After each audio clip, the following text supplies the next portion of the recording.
Pour le tableau à double entrée. Donc, le tableau à double entrée, normalement, il est fourni. Mais si on ne vous le fournit pas, je vous montre comment on le construit. Premièrement, ici, mon exemple, chacun des couples suivants indique l'âge d'une personne et le temps en heure durant laquelle elle utilise Internet. On pourrait se faire un nuage de points pour voir est-ce qu'il existe un lien entre l'âge d'une personne puis le temps en heure durant lequel elle utilise Internet. C'est correct. On aurait aussi notre nuage de points pourrait nous dire si on a une corrélation entre les deux variables, si c'est fort, si c'est faible, si c'est positif, si c'est négatif. C'est un excellent moyen, mais il y a d'autres façons aussi de le faire. C'est le tableau à double entrée. Fait que pour le tableau à double entrée, on a partagé en intervalles des classes d'âge. Fait qu'entre 10 et 12, entre 12 et 14, 14 et 16 et continue selon les valeurs qui sont dans notre tableau. Et le temps en heure, même chose en intervalle. Si vous avez à le construire, c'est vous qui décidez, sauf que vous allez prendre des intervalles de même longueur, puis même chose. Vous n'êtes pas obligé de mettre la même chose en X puis en Y, c'est vous qui décidez. Ensuite, pour chaque valeur, 15, fait pour une personne de 15 ans, c'est 4 heures. Fait que vous allez repérer la case 15, c'est ici, c'est 4 heures d'écoute. Fait que on met une petite barre dans le carreau. Et on continue. 17, 8, 17 ans, c'est 8 heures, on met une petite barre dans le carreau. 19, 8, 19, 8, une petite barre dans le carreau. 12, 2,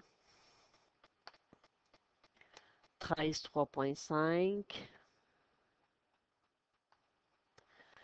15, 5, 10, 1,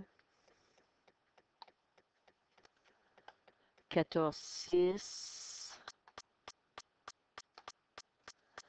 19, 9, et je ne ferai pas le tableau complet, là. Je pense que j'ai compris le principe. Après, quand vous allez avoir terminé, ce que vous allez voir, il va y avoir 3 petites barres dans cette case-là, une petite barre ici, 4 petites barres. Fait que faites juste compter le nombre de petites barres que vous avez dans chacune de vos cases. Vous allez mettre le nombre qui correspond. Donc, moi, mon but, ce n'est pas de construire le tableau, comme j'ai dit. Donc, ce que je veux surtout vous montrer, c'est comment utiliser le tableau pour vous montrer si on a une corrélation linéaire qui est forte ou faible. Donc, première chose, on ne s'occupe pas de la ligne totale ni de la colonne totale. On s'occupe juste des autres. Fait que si j'oublie ça, je m'en occupe pas. Fait que je m'occupe des autres données dans mon tableau. Vous pouvez prendre un surligneur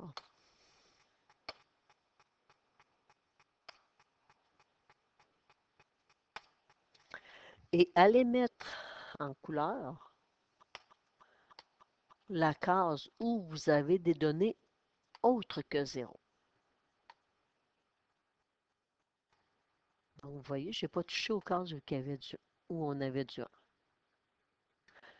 Pourquoi? Ben, ça va dépendre. Des fois, je le prends, des fois, je ne le prends pas. Si vous voyez les données qui ont été mises dans le tableau, on a 2, 3, 4, ben, ce sont des petites valeurs. Fait que je vais tenir compte aussi de mon 1. Mais si j'avais 35, 40, 45, ben, je me dirais, ben, 1, c'est négligeable par rapport aux autres valeurs. Fait que j'en tiendrai pas compte. Fait qu'une fois que vous avez placé vos données en couleur, ben regardez, est-ce que ces données-là sont placées selon une des diagonales du tableau à double entrée? La réponse, c'est oui. Fait que si vous voyez que vos données sont placées sur une diagonale, c'est qu'il existe une corrélation linéaire entre les deux variables. Moins il y a de données à l'extérieur de la diagonale, plus la corrélation est forte. Si vous avez plein de données, c'est éparpillé, ou encore si vous ne voyez pas de données dans la diagonale, c'est que votre corrélation, elle est faible ou encore inexistante. Fait qu'avec le tableau à double entrée, euh, il existe une corrélation linéaire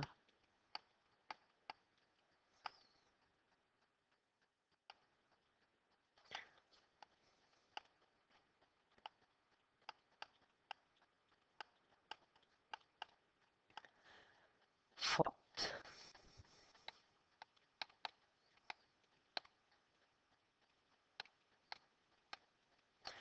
si les données sont situées dans l'une ou l'autre des diagonales du tableau.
La corrélation est faible si les données sont éparpillées dans le tableau.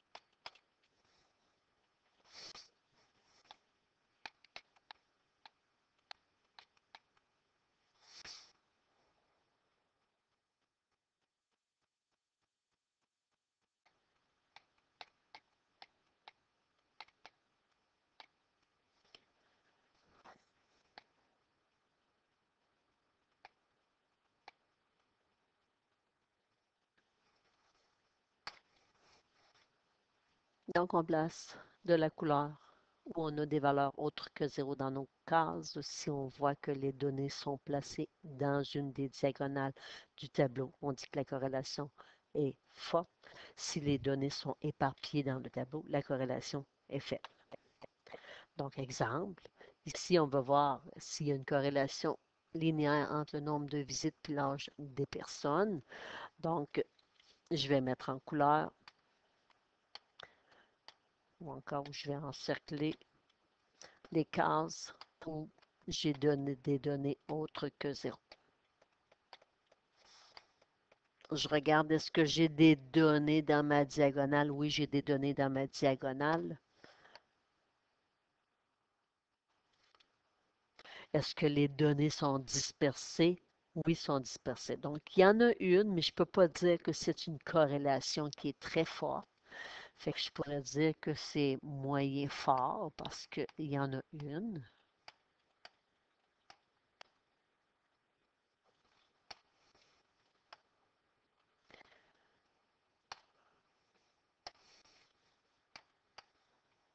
Aux examens, ce qu'on dit, on vous donne des exemples pour que vous soyez capable de répondre faible ou fort. Donc, il n'y a pas d'ambiguïté. Est-ce que c'est positif ou négatif? J'ai commencé ma diagonale à gauche en m'en allant vers la droite. Et quand je regarde mon tableau, quand je pars de la gauche vers la droite, je vois que j'ai des valeurs qui augmentent.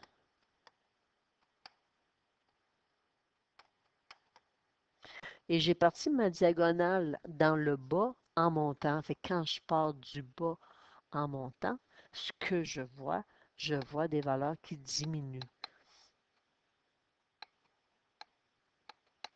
Donc, les variables ne varient pas dans le même sens pendant qu'il y en a une qui augmente, l'autre diminue. Fait qu'on dit que c'est négatif. Autre chose que vous pouvez faire, et c'est difficile pour moi avec le tableau, ce serait de prendre votre document, le tourner. Donc, le tourner de façon à ce que ça devienne votre axe des X et votre, ici, vos lignes, les titres des colonnes, plutôt deviennent votre axe des Y. Donc, on ferait faire une rotation du tableau. Et vous verriez qu'on a ici une droite qui est décroissante. Fait que ça, c'est la façon la plus facile. Donc, deuxième exemple, j'encercle mes valeurs, j'encercle les cases où je surligne, où je n'ai pas de zéro. Je regarde, est-ce que j'ai des données qui sont situées en diagonale? Oui, c'est en diagonale. Si je compare avec le premier tableau, c'est encore plus fort que le premier tableau parce que j'ai pas beaucoup de valeurs éparpillées. Donc, si j'aurais une corrélation qui est forte, je regarde ma diagonale. Je pars du nombre dans ma première colonne, donc le premier nombre que j'ai encerclé dans le bas du tableau. Le dernier se situe en haut du tableau, donc on voit vraiment qu'on a une corrélation. Si je pars de la gauche vers la droite, je vois dans ma colonne des valeurs qui augmentent. Puis si je pars au bas du tableau en montant, ben, ce que je vois, c'est des valeurs qui diminuent. Donc, pendant que le nombre de visites augmente, on voit que l'âge diminue. Donc, c'est une corrélation forte, mais négative.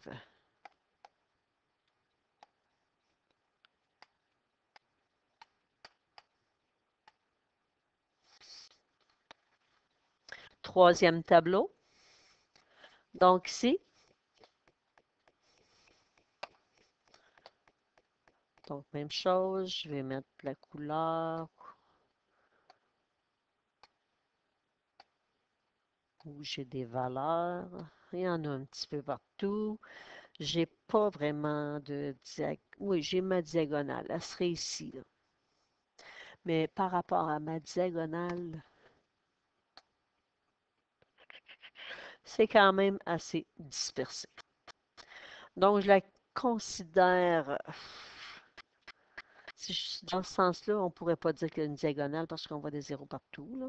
Donc, il y a quand même un lien parce que j'ai des données dans ma diagonale, sauf que mes données les plus fortes ne sont pas nécessairement dans ma diagonale. Les 6, là, 4 sont plus à l'extérieur. Fait que moi, je la considère ici moyenne mais faible. Vous allez voir quand c'est vraiment faible, il n'y en a pas le diagonale. C'est vraiment éparpillé partout. Maintenant, même chose. J'ai parti ma diagonale à gauche en allant vers la droite. Donc, j'ai des valeurs qui augmentent en X. Et ici, si j'ai parti du haut vers le bas, j'ai des valeurs qui augmentent. Les deux augmentent, fait que c'est positif.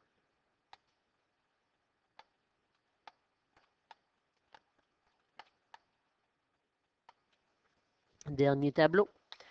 Donc, même principe. Je mets de la couleur. Oh, celle-là, c'est vraiment une belle diagonale. Presque pas de données à l'extérieur. C'est la plus forte qu'on vient de rencontrer. On voit que mes données suivent la diagonale qui est ici. Donc, celle-là est forte. C'est la plus forte des quatre.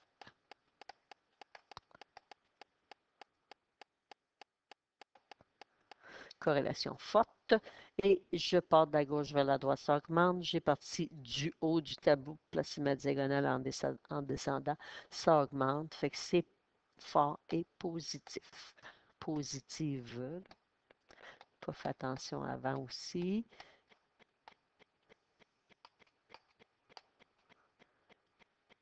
Ça serait au féminin.